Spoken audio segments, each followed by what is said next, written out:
Reduce, reuse, recycle has been the mantra of sustainability since the 1970s. 50 years later, the average American still produces about 2,000 pounds of waste each year. That's over 5 pounds per day. We're going to explore the ways that people can reduce, reuse, and recycle locally. Next on WNIN Newsmakers.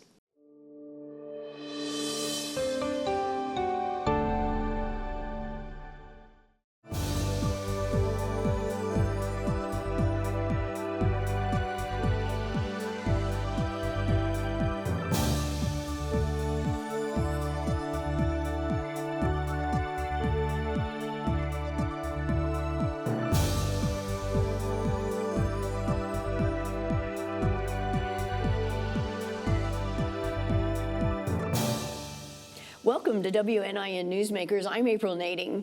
The EPA estimates that 75% of our trash is recyclable, yet we're only recycling about 34%. Some of that difference may be explained by the confusion surrounding local recycling capabilities.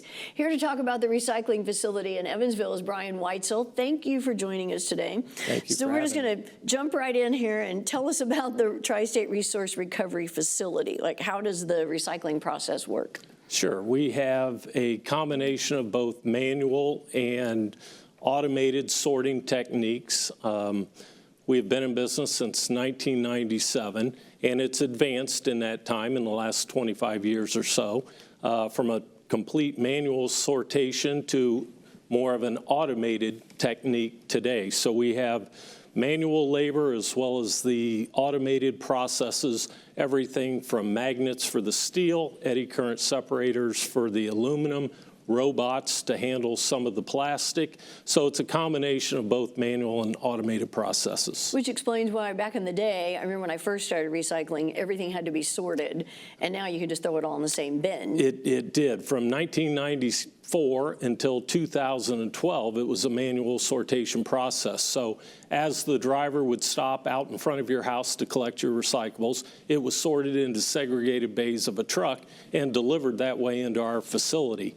When we went to a single stream process in late 2012, it then went to a more of an automated process so that we could take those commingled goods and be able to sort them back out into their respective commodities. So it seems so easy. But what kind of trends are you seeing in recycling? Is it going up, down? I mean, it's going up. So good. Since we converted to a single stream process, we went from about a 20% participation rate in the community to a 60+% participation rate in the community. So it's been very good on the residential side as well as the commercial side. The majority of our volume comes in from the commercial customers, and there's been a big focus on recycling and sustainability at the corporate level, and that's driven our rates up as well. Oh, so it's a win-win. It's a win-win. Well, let's talk about plastic in particular. Sometimes I think we hear a lot of negative stories about how this plastic isn't really being recycled.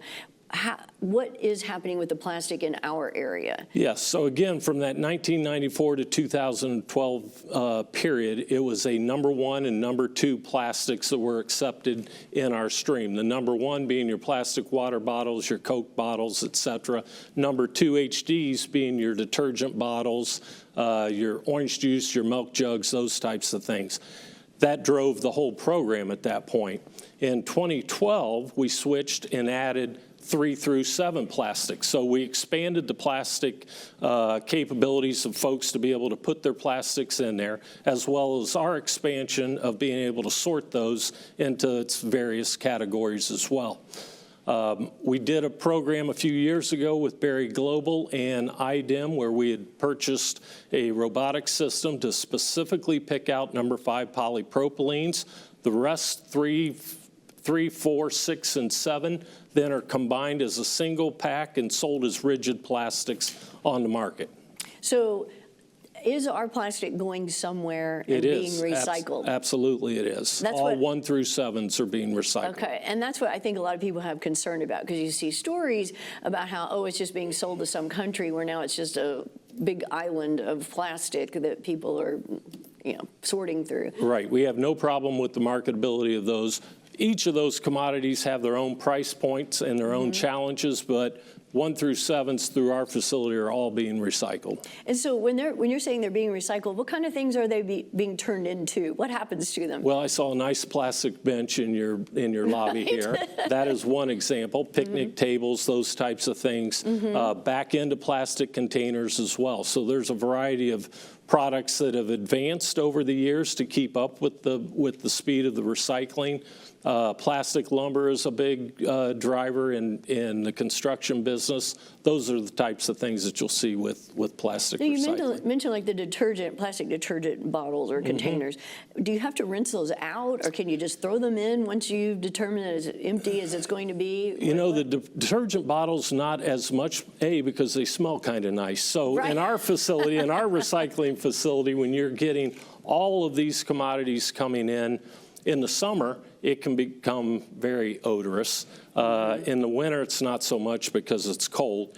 But no, for the most part, if you do a simple rinse, that's satisfactory enough to put into your containers. And I had also read, it seems like in the past I'd heard where cardboard pizza boxes you could not put in because if they had any kind of pizza residue or whatever. But then I saw something where it said you can put them in recycling. Which is it?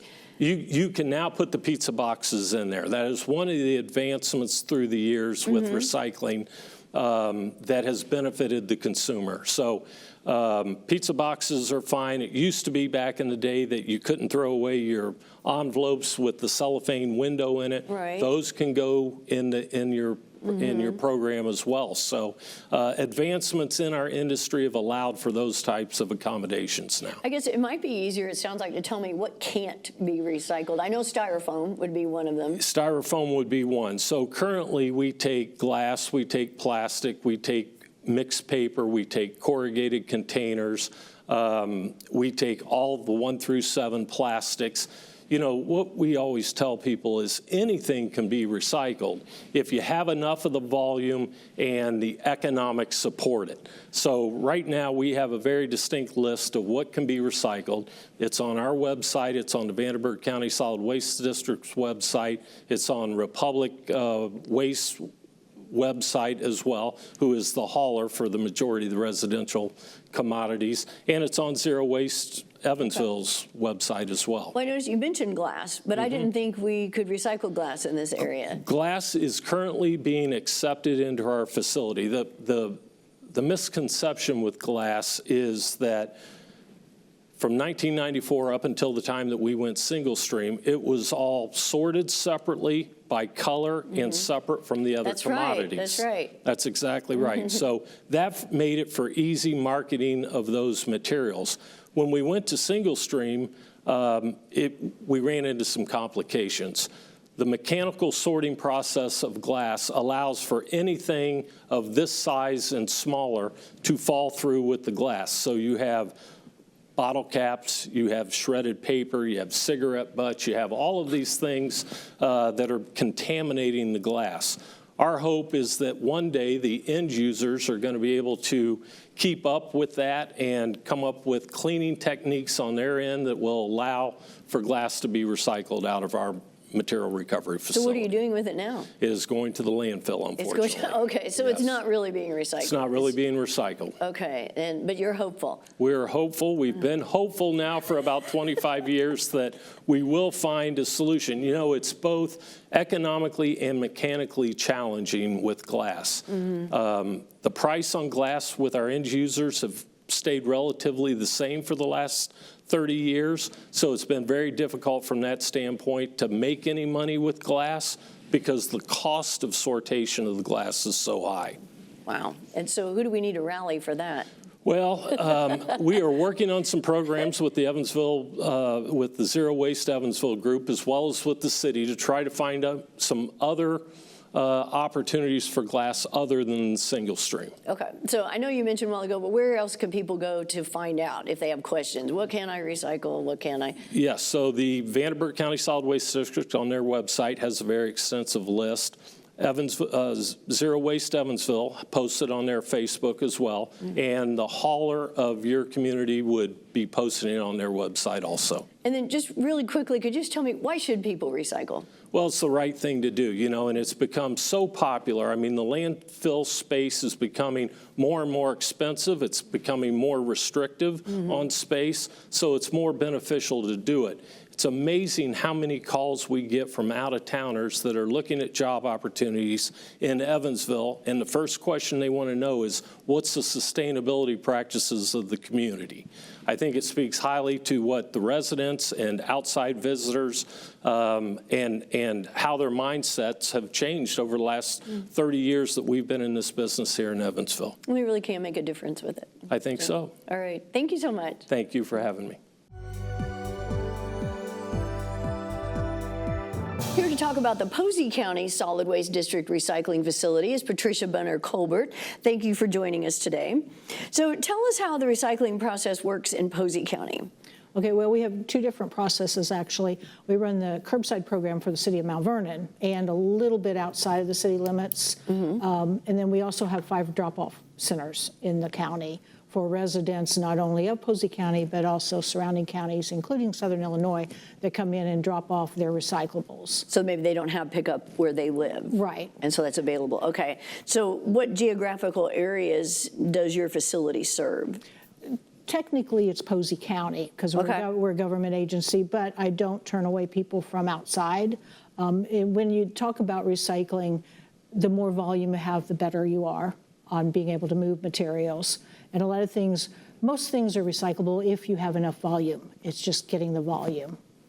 And so how does that work? I mean, why does that make a difference? Well, for instance, there are places that just recycle weird, like say weird plastics, but you have to have like a semi-load baled of that particular plastic to send to a manufacturer who's going to recycle it, actually remanufacture it, if you will, into something new.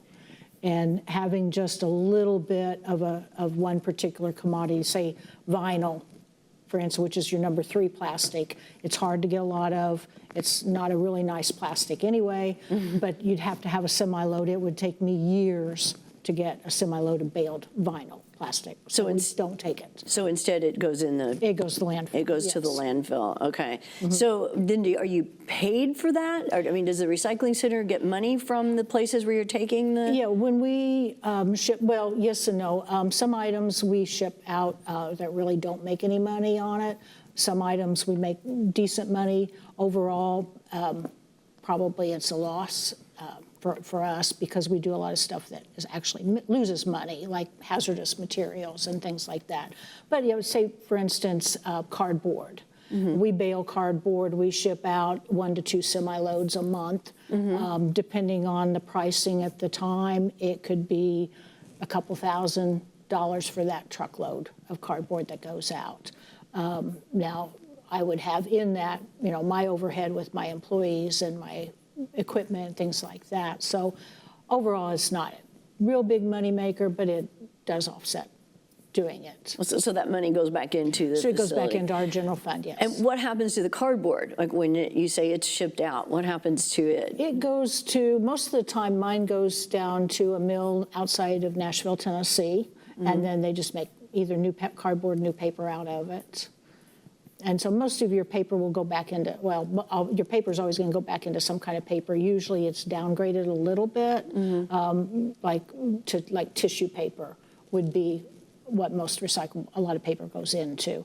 And newspaper is really big demand, but nobody reads the newspaper anymore, so prices are very high on that. Magazines, because they're slick, they go through a totally different process of being recycled than like your regular junk mail would be. Now, you were talking about tissue paper. Can you recycle tissue paper, or is it just used to make? It's used to make tissue paper. I mean, I know that in my lowest grade of mixed paper, tissue paper gets in there, but it's going to pretty much, when it goes to a mill, your paper is going to be pulped, so it's going to be mixed with water. Well, if you mix the tissue paper with water, there's nothing left. Right. So it kind of dissolves. It's not going to, it's not going to be recycled into much of anything. Now, have you noticed any trends over time as far as people's recycling habits? People get complacent about it, but people that are dedicated are very dedicated, and it kind of goes to, because I'll go in and talk to kids. Go into the schools or preschools or whatever, and I do little projects with them. I talk about recycling. And even talking to preschoolers, you kind of think, okay, this is a waste of my time.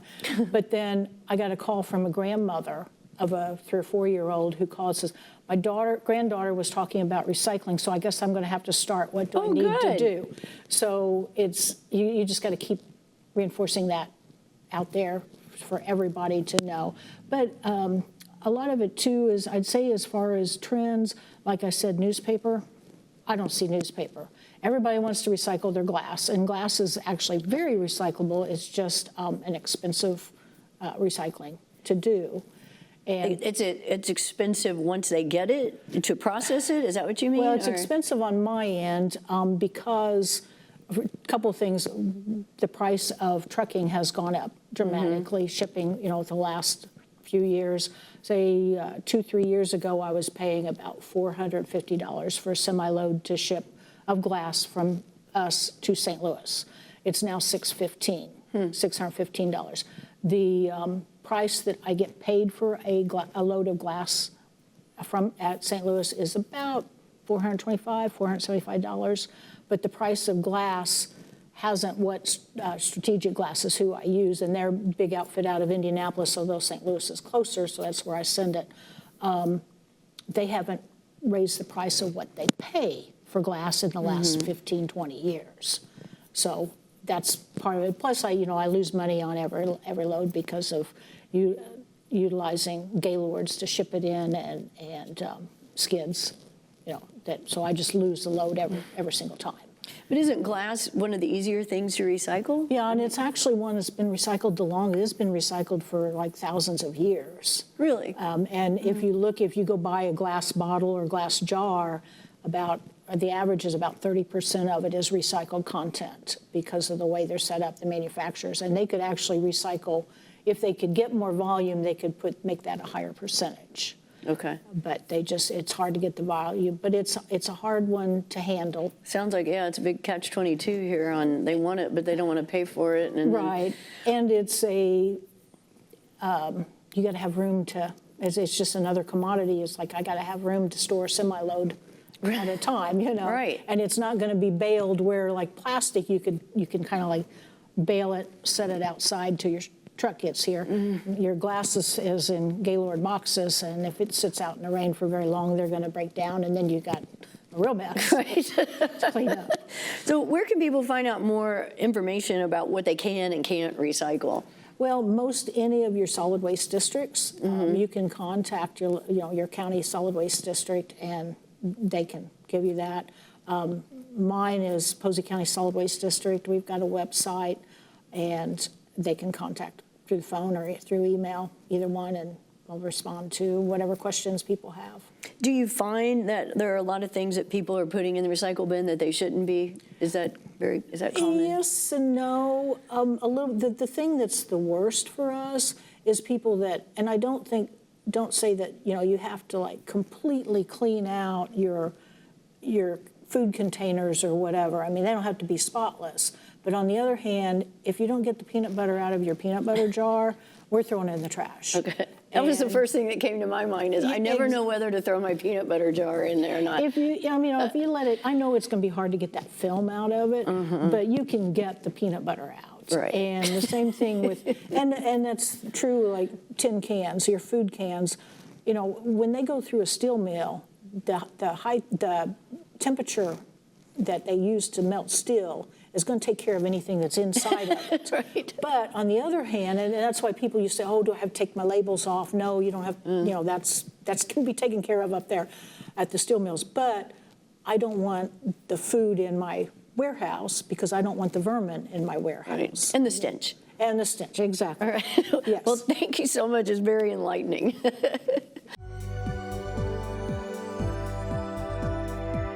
Join Joining us now is Mary Allen from Zero Waste Evansville to talk about resources for the reduce and reuse element of reducing personal waste. Thank you for being here. Thank so you. It's not necessarily just about recycling. Right. You're talking about reducing and reusing. So what is the philosophy behind Zero Waste? Yeah, well, we just want to, we're kind of a citizen action group.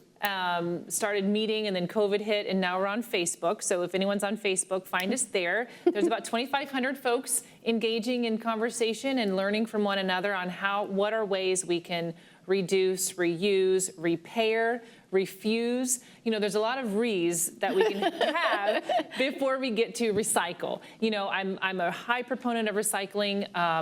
We do a lot of education around recycling because that's our low-hanging fruit oftentimes.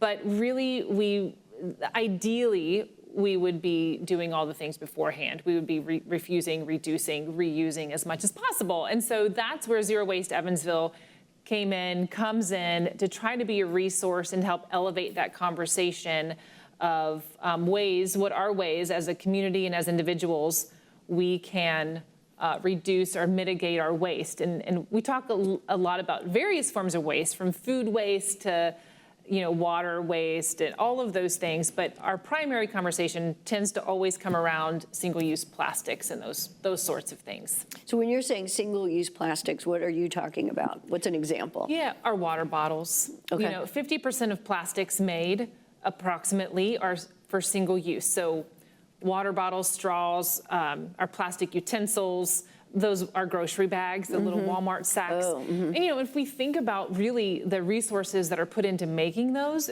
fossil fuels, all of those energies, and then we use it for 20 minutes, if that. And then, and particularly, now the water bottles can be recycled and things, but a lot of things can't. Straws are the utensils, those bags, unless we take them back to the grocery, and how many times do we do that?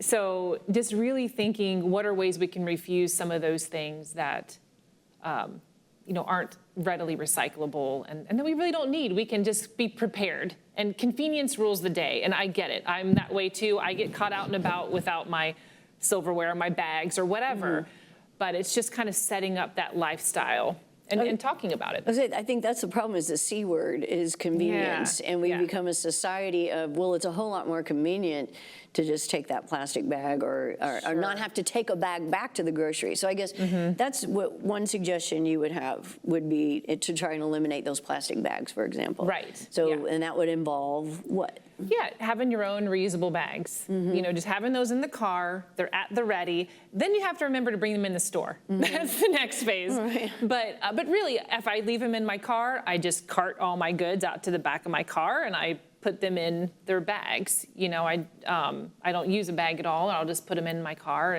and load them up that way. So just, bring our own bags, bring our own reusable mugs. I'll bring my mug to little networking events. I'll just grab my mug. I leave a mug in my car. And so that's the thing about just being prepared. Now again, sometimes you gotta wash it, you gotta make sure to put it back in your car. There's those things, but when you set up the habits, we create those habits. I bring my mug in to our networking event and I just fill it up with coffee there. I always have a to-go container, so when I'm at a restaurant and I don't eat it all, I can pull out my own little to-go Tupperware, whatever, and I scrape it in. And it's like, so I'm saving a styrofoam container, but I'm also saving that restaurant some money. Funny, because because styrofoam really isn't recyclable. No. Yeah. I was gonna say it's just going straight to the landfill. Right. And what about? And so cheap, really, so you're even also saying, not necessarily use a paper bag at the grocery, which would be better. Right. Yes. But still better than that is taking your own reusable bag. Right. Okay. Yeah. Because, so a lot of it is baby steps, don't you think? I mean, I think it's taken a long time for people. I know so many people who don't recycle at all. Yeah. So that's a big step, just to get them to recycle their paper or whatever. Yeah. And so to your point, that's going to take a little more effort, is to get them to.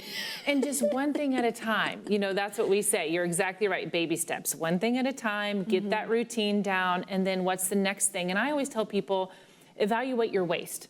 Do a little trash audit at home and just say, what am I seeing that is thrown away a lot that maybe I could get a reusable version of. Even paper towels, if you have a bunch of rags at home or washcloths, whatever, put your paper towels above where it's harder to get to and have your rags sitting there on the counter. And now if it's a dog accident or something like that, you want your paper towels to be able to throw them away. But if it's simple spills or whatnot, grab a rag and it saves you money. And then we're not using a ton of paper towels. So, and disposable, which come from trees. A lot of it is connecting what we're using to that source, to the original source, and thinking about how can we protect our environment.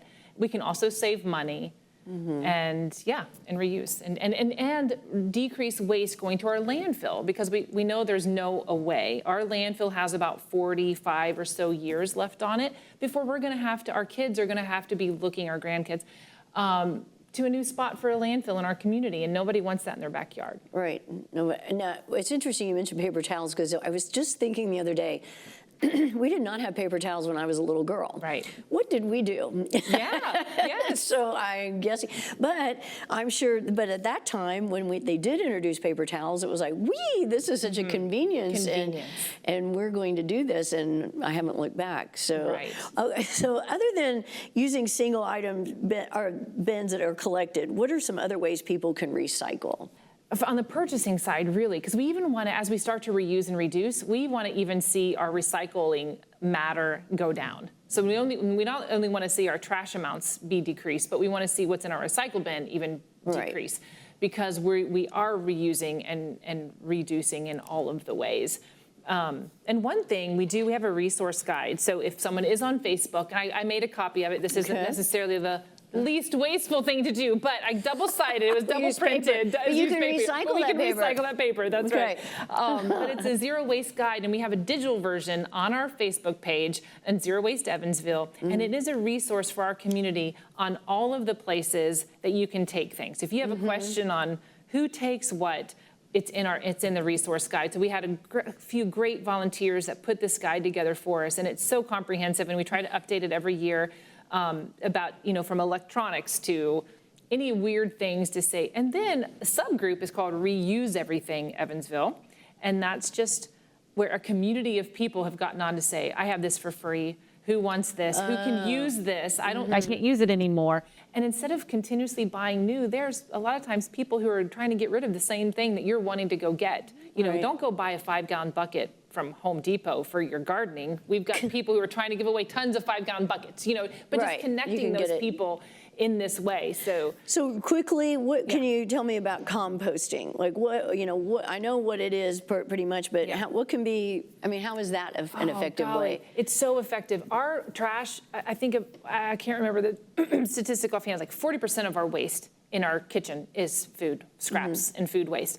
So that's a huge way to mitigate waste from our landfill, which then that food waste gives off methane, which is way worse than CO2, all of those things. So one way is if you have a backyard and you're able to just throw your scraps back out. There's bins that you can buy on Amazon or wherever, big black bins to keep it enclosed so you don't have to worry about rodents. I just put up some pallets in my corner back when I had a yard and just threw the scraps back in there. There are lots of ways to do it. And I would just say start small, start in your backyard. I will say the city, I believe, is looking into composting initiatives. That will be a little bit down the road. But I think we can start the conversation as individuals how to mitigate our food waste anyway, just even eating our leftovers, freezing, learning how to use all of that first. But then our scraps and things, not having them go to the landfill, and instead composting, because then that's we're returning it to the earth. Great to be able to use again for our plants and all of that. So it's just this great cycle that we can utilize. All right. Well, thank you so much for sharing your ideas. It's all good stuff. Thank you for having me. You're welcome. Thanks to our guests for joining us today to tell us more about local reduce, reuse, and recycle options. Next week, we'll talk with the new leader of United Way of Southwestern Indiana, Amy Mangold. I'm April Nading. Thanks for watching WNIN Newsmakers.